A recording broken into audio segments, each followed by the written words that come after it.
जरदारी साहब एक तकरीर की थी जब जनरल राहिल शरीफ साहब आर्मी चीफ थे, दुबई चले गए और तब तक वापस नहीं आए जब तक माफ़ी तलाफ़ी नहीं हुई। बेनज़ीर भुट्टो जब मुशर्रफ का मार्शल लॉ लगा तो इन्होंने वेलकम किया। ये ऐसे जमहूरी लोग हैं। नवाज शरीफ साहब वो थे, दोनों मरतबा मुश्किल वक्त आया, दोनों मरतबा मुल्क से बाहर चले गए।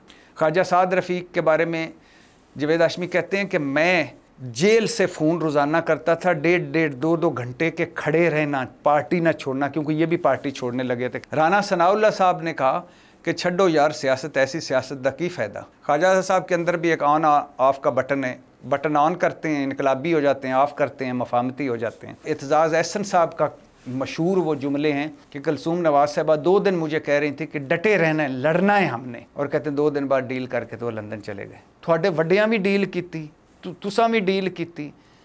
जी अस्सलाम वालेकुम रहमतुल्लाहि व बरकातहू।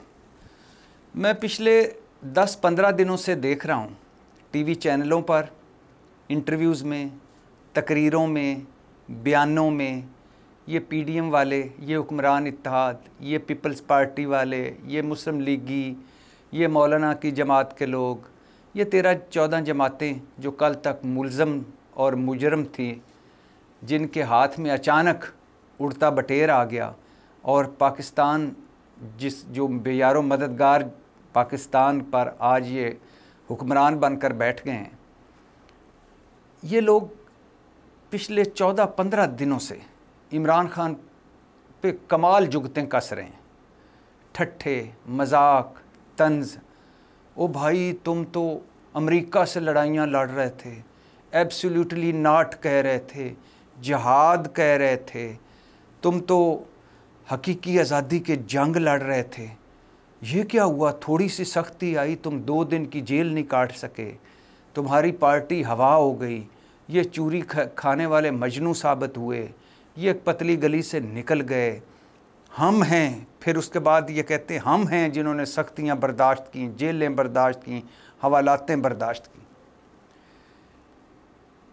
अगर यहाँ तक बात की जाए तो ये ठीक है कि इमरान खान के साथ जो लोग, जिन लोगों को खड़ा होना चाहिए था, वो भाग गए।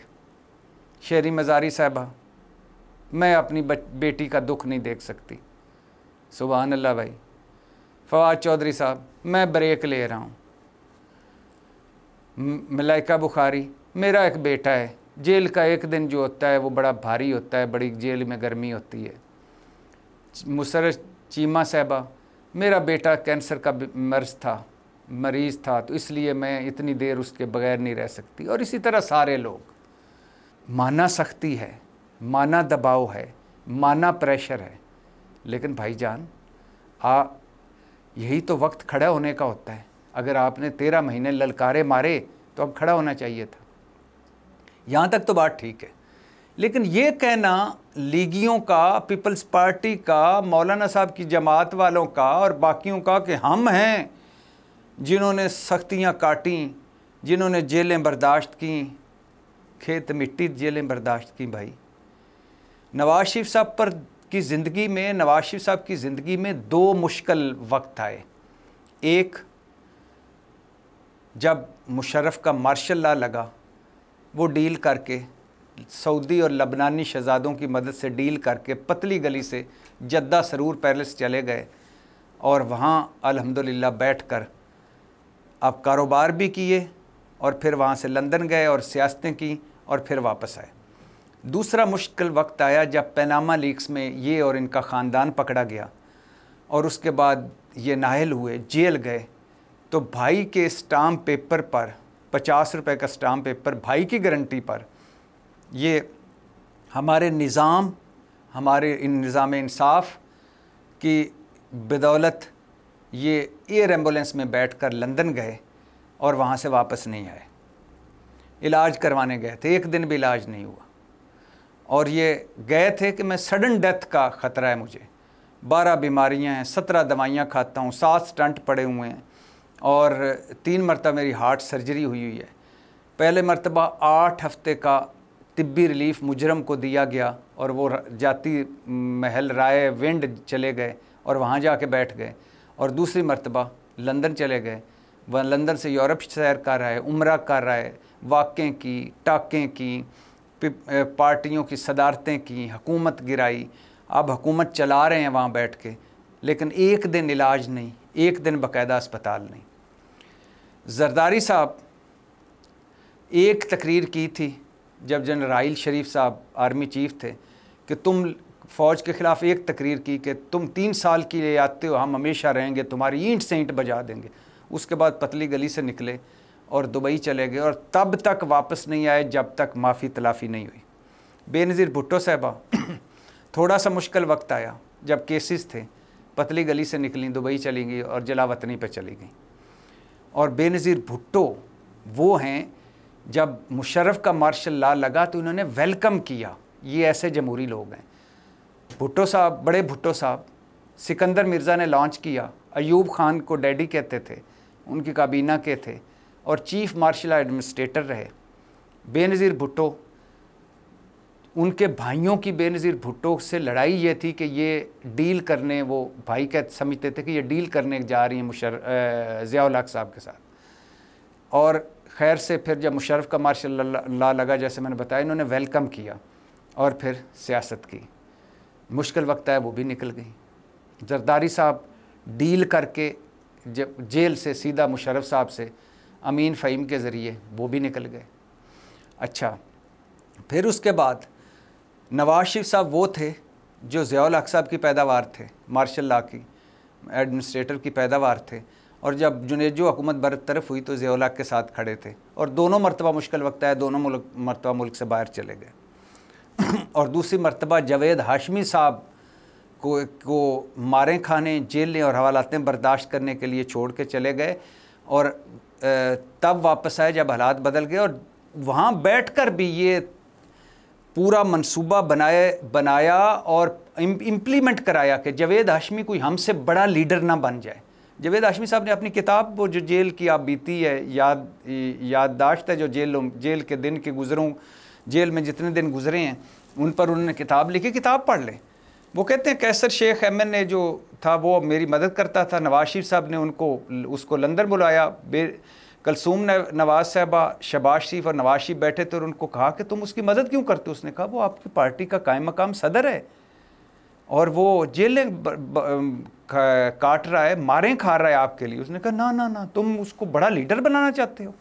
और फिर जावेद हाशमी साहब के साथ वो किया कि उनको ब्रेन हेमरेज हुआ और ऐसा उनको बुरे तरीके से पार्टी से निकाला, टिकट भी नहीं दी।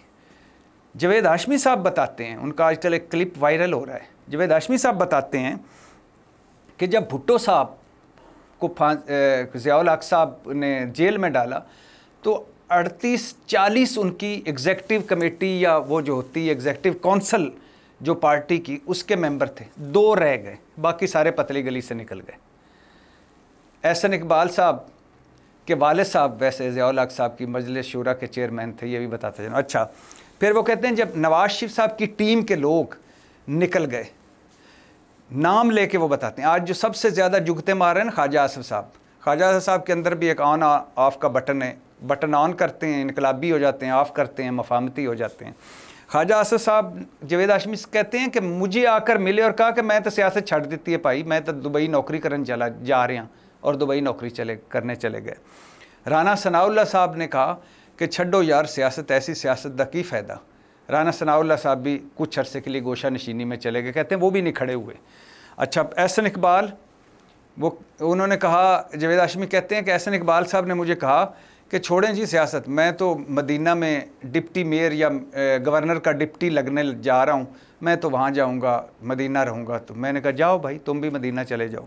शाहिद खगन अब्बासी के बारे में कहते हैं वो जर्नैलों के रिश्तेदार थे, लिहाजा जब वो कराची में अरेस्ट हुए नवाज शरीफ साहब की, जब मुशर्रफ मार्शल लॉ लगा तो उसके बाद जब उनको छोड़ा गया, वो भी बताते हैं कि किस तरह उनको छोड़ा गया, किस तरह डील करके।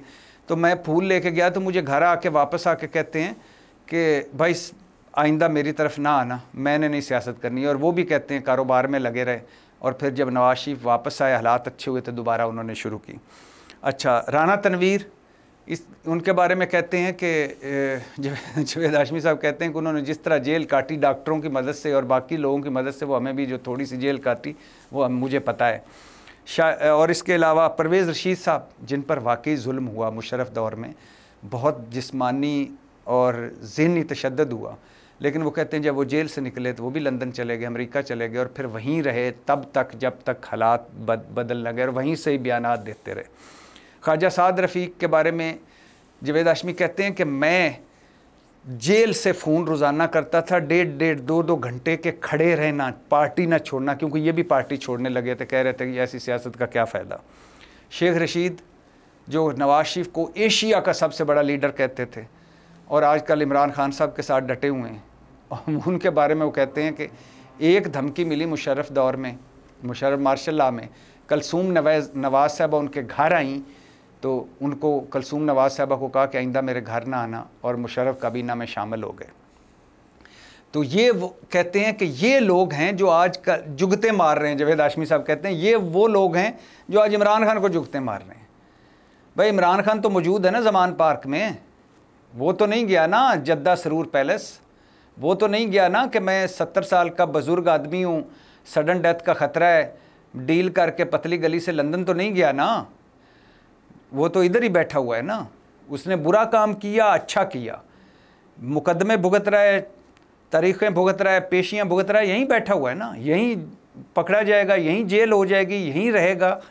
इस तरह तो नहीं करना हर मरतबा कभी जाली मेडिकल रिपोर्टों पर और कभी लबनानी शहजादों की वो सिफारिशों पर बंदा निकल जाए और जमहूरियत की बोर्ड भी रहे। अच्छा, अमीर मकाम साहब आजकल केपी हेड कर रहे हैं नवाज शरीफ साहब के, इनके बारे में चौधरी परवेज़ लाई बड़ी मज़े की एक कहानी सुनाते हैं। वो कहते हैं कि ये एक दिन सुबह मेरे पास आया, कहता है चौधरी साहब मैं, और कहते हैं परवेज़ लाई कहते हैं कि मैं और चौधरी शुजात बैठे हुए थे इस्लामाबाद वाले अपने घर में, अमीर मकाम आया, कहता है चौधरी साहब आज मेरी वालदा ने किया, मेरी माँ ने किया कि जे तू चौधरियां दा साथ छड़िया तो मेरा पुत्र नहीं। कहते हैं हम बड़े खुश हुए, लेकिन कहते हैं उसी दिन शाम को प्रेस कॉन्फ्रेंस करके मुस्लिम लीग नून में शामिल हो गए। और ये अमीर मकाम वही है जो मुशर्रफ साहब के पिस्तौल बदल भाई थे। पिस्तौल बदल भाई कैसे कि मुशर्रफ साहब अमेरिका के दौरे पे गए, रेम्सफील्ड उनका वज़ीर दिफा होता, तो उसने 2 पिस्तौल दिए, गिफ्ट दिए मुशर्रफ साहब को। मुशर्रफ साहब ने 1 पिस्तौल आके अमीर मकाम साहब को दिया। आज अमीर मकाम साहब भी लीडर हैं। फिर कलसूम नवाज़ साहब, अल्लाह उनकी मग़फ़िरत करे, अल्लाह उनकी बख्शिश फरमाए, माँ हैं, लेकिन कलसूम नवाज़ साहबा के बारे में चौधरी ख़ानदान कहते हैं ये हमारे पास रहीं, हमारे पास रहीं, लेकिन हमें धुआं नहीं लगने दिया कि वो डील हो रही है नवाज शरीफ साहब की या नवाज शरीफ साहब डील कर रहे हैं। कहते हैं हमारे एक दिन हमारे सुबह घर से निकली कोई 9-10 बजे, दोपहर को प्रेस कॉन्फ्रेंस की, हमें पार्टी से निकाला और वहीं से उसी रात सामान बांध के जद्दा चले गए। और एतजाज़ एहसन साहब का मशहूर वो जुमले हैं कि कलसूम नवाज़ साहबा 2 दिन मुझे कह रही थी कि डटे रहना है, लड़ना है हमने, और कहते हैं 2 दिन बाद डील करके तो वो लंदन चले गए। ये वो लोग हैं जो मार्शल लॉ की पैदावार थे। मार्शल लॉ इन्होंने हमेशा जमहूरियत को इस्तेमाल किया चोगा पहन के, और अंदर से डिक्टेटर हैं और हर मुश्किल वक्त में पार्टियों से निकल के लेफ़्ट राइट होकर जावेद हाशमी जैसे लोगों के सरों में जेल हवालाते हैं और मारें डाल के गायब हो गए, और फिर आज ये जुगते मार रहे हैं वहाँ से। ये इनका हाल है। और फिर और बाकी सारे छोड़ें। अच्छा, फिर जेलों का 1-2 बात लंबी हो जाएगी, सिर्फ इनकी जेलें बता देता हूँ मैं आपको। सिराज दुरानी साहब पकड़े गए, ये नैब की हिरासत से सीधा निकल के आते थे, प्रोडक्शन आर्डर पर असम्बली इजलास बुला लिया, नैब की हिरासत से निकल के आके तो सिंध असम्बली की स्पीकर की कुर्सी पर बैठते थे। ये जेल इन्होंने काटी। शहबाज शरीफ साहब ने जेल में 2 शिकायतें की जज साहबान को, कई मरतबा सुना चुका हूँ। एक कि जज साहब ने को शहबाज शरीफ ने कहा एहतसाब अदालत की जज को इमरान खान के दौरे हुकूमत में कि मुझे नैब टॉर्चर कर रहा है। जज साहब ने पूछा क्या टॉर्चर कर रहा है? कहते हैं जी खाना पहले ये टेबल पर रखते थे, 2 दिन से नैब एहलकार खाना वो खाने की ट्रे ज़मीन पर रख जाता है, मुझे उठानी पड़ती है तो मेरी कमर में दर्द होती है। एहतसाब अदालत वाले ने कहा कि आइंदा से टेबल पे रखा करें। अच्छा, उन्होंने कहा और क्या आपके साथ जुल्म हो रहा है? उन्होंने कहा जुल्म ये हो रहा है, शहबाज शरीफ साहब बोले कि मैं जेल में पहले नैब एहलकार नमाज के वक्त मेरी कुर्सी किबला रुख कर देता था, आजकल नहीं करता। ये शिकायतें थी इनकी। ख्वाजा साद रफ़ीक साहब जेल में थे कि एक दिन उन्होंने शिकायत की कि मुझे कच्चा अंडा और ठंडा स्लाइस दिया गया नाश्ते में। उन्होंने कहा जी भी गर्म नाश्ता दिया जाए। एक दिन ख्वाजा साद रफ़ीक साहब अदालत में बोले कि मुझे पुरानी गाड़ी में लाया जाता है, अदालत नई गाड़ी में लाया जाए। जज साहब ने कहा नई में लाओ। एक दिन ख्वाजा साहब बोले कि मुझे बिना ब्रेक वाली गाड़ी में लाया जाए, वैसे पहली गाड़ी थी जो बिना ब्रेक के चल के अदालत पहुंच गई। बोला एक दिन बोले कि मुझे वो जिस कमरे में उसका जो दीवार का चूना है ना वो गिरता है, उन्होंने कहा जी पॉलिश कर दो वहाँ। एक दिन एक सियासतदान इनके बोले कि मुझे हार्ड गद्दा दिया गया, मुझे सोने में तकलीफ़ होती है, उन्होंने कहा सॉफ्ट गद्दा दे दें। जरदारी साहब को मसाजर चेयर तक मुहैया थी जेल में। जरदारी साहब का 24 घंटे वो बीपी और ब्लड प्रेशर चेक करने वाला था। खाने घर से आते थे, मनपसंद खुराकें, मनपसंद वाक़े, मनपसंद मुलाकातें। शाहिद खान अब्बासी साहब जेल में थे तो इनका हर्निया का ऑपरेशन हुआ, प्राइवेट हस्पताल में जाके करवाया और वहाँ किताबें सब कुछ मुयस्सर था। इसके अलावा शर्जील मेमन साहब का तो आपको पता ही है कि वो उनका जो कमरा जब साकिब निसार चीफ जस्टिस उन्होंने छापा मारा तो अंदर मशरूब निकले। वैसे आजकल सोशल मीडिया पे ये भी चल रहा है कि पीपल्स पार्टी अब्दुल कादिर पटेल ने की थी ना, वो इमरान खान के यूरिन टेस्ट से उन्होंने निकाल लिया था कि ज़हनी मर्ज़ है इमरान खान को। तो उन्होंने कहा था कि पीपल्स पार्टी वाले भी कमाल हैं कि मशरूब यानी मशरूब मगरब शराब जैतून का तेल बन जाता है और पेशाब से ज़हनी बीमारियों का इलाज का इनको पता चल जाता है। डॉक्टर आसम पेशी पे आए, सीधा एम्बेसी एक गए, वहाँ अपने बेटे को पावर ऑफ अटॉर्नी दिया, फिर उसके बाद जेल गए। इनकी जेल, अल्लाह ना करे कोई एक दिन भी बेकसूर जेल में जाए, कोई भी जेल में ना जाए। मैं ये नहीं कह रहा कि जेलों में जाना चाहिए, लेकिन अगर ये जेलों में गए थे, जज जाते थे या रहे थे, तो वो जेलें ऐसी जेलें थोड़ी होती हैं जो हम गरीबों को लिए होती हैं, जिसमें पैनाडोल की गोली नहीं मिलती, छितर पड़ते हैं, एक 10 बाई 12 के कमरे में 20-20 लोग बैठे होते हैं, जानवरों जैसी ज़िंदगी होती है, खाने पीने को जो खाना मिलता है वो खाने के काबिल नहीं होता। और मरीम नवाज़ साहबा, उनकी अल्लाह ना करे वो कभी दोबारा जेल जाएं, लेकिन उनकी कहानियाँ कि मैं जेल के कमरे में डेथ सेल में फ्राई पैन से कपड़े इस्त्री करती थी। डेथ सेल में फ्राई पैन कहाँ से आ गया और फ्राई पैन फिर गर्म कैसे करते थे, यानी डेथ सेल में कभी कोई मिलता है चूल्हा कि उस पर फ्राई पैन गर्म का कपड़ा इस्तेमाल, और मुझे इतना पसीना आता था कि फ़र्श जो है गीला हो जाता था। मरीम नवाज़ साहबा को हमज़ा शहबाज को नैब की हिरासत में थे तो हमें पता चलता था कि आज सुबह उन्होंने फ्रेश जूस मंगवाया है, दोपहर को फ्रूट मंगवाया है, पॉपकॉर्न्स मंगवाए हैं, चॉकलेट्स मंगवाए हैं घर के। अल्लाह ना करे कोई जेल जाए, लेकिन ये जुगते मारना किसी को मुश्किल वक्त में और कहना कि साडा वेखो, बई थानू की वेखो, थोड़े वड्डियां भी डील की, तुसां भी डील की, और जिले थोड़े तो मुश्किल वक्त आया तुसी भी पतली गली तो निकल गए।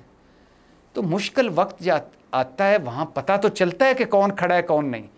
जो इमरान खान के 5-7 इनकलाबी थे वो पता चल गया कि वो मुश्किल वक्त में पतली गली से निकल गए, लेकिन ये कहना कि नहीं हम खड़े रहे, भाई खेत मिट्टी खड़े रहे, कोई अचानक पकड़या गया हो, कोई अचानक राना सनाब पे गलत मुकदमा बना, राना सनाब पे एक मरतबा तशद्दुद भी हुआ मुशर्रफ दौर में, ठीक है, लेकिन ये कहना कि हम वो अरस्तू तो खड़े, भाई आपने हर मौके पे ढील फरमाई, हर मौके पे ढील ली और पतली गली से निकल गए। ऐसे ही होता है मुश्किल वक्त में, कौन खड़ा रहता है, चांद ही खड़े रहते हैं। तो ये जुगते ना मारें, तंज ना करें, ठट्ठे ना करें, ये वक्त बदलने में देर नहीं लगती, ये मकाफाते अमल है। आज मैं किसी को गाली दूंगा तो अगले कल मुझे 2 गालियाँ पड़ेंगी। आज मैं किसी की जेल पर हंसूंगा तो कल मुझ पर कोई हंस रहा होगा और मैं जेल में हूँगा। पाकिस्तान जिंदाबाद।